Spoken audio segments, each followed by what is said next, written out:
Hi, everybody. Welcome to SEPA Bilbao 2024.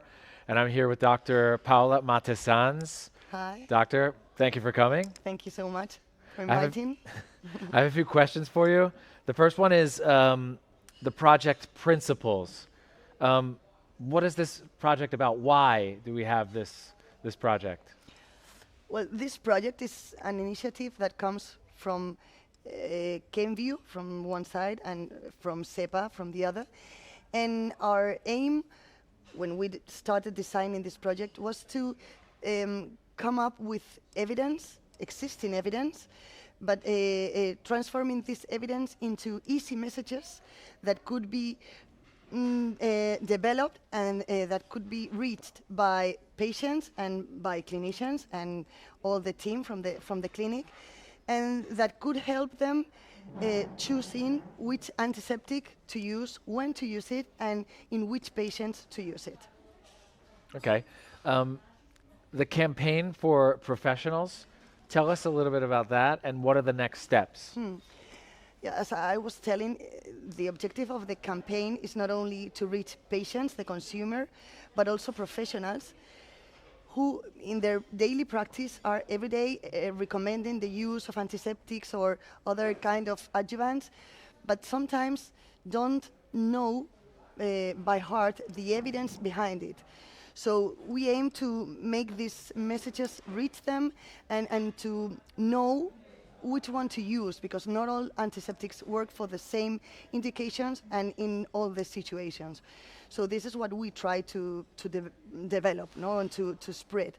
So we had a first meeting in Madrid on the 5th of April, and we worked a lot on the evidence behind the use of antiseptics.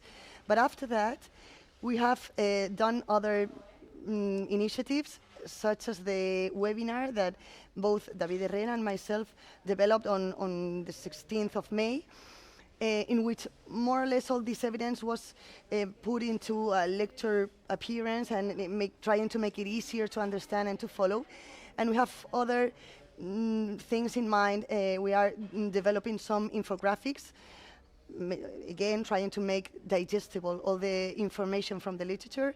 And the final step will be the presentation of another lecture in Istanbul in September. Okay. Moving on, I want to talk a little bit about the SEPA knowledge communities. Can you explain a little bit more about what they are and what are the objectives? Well, we have a lot of people working with SEPA since a long time ago.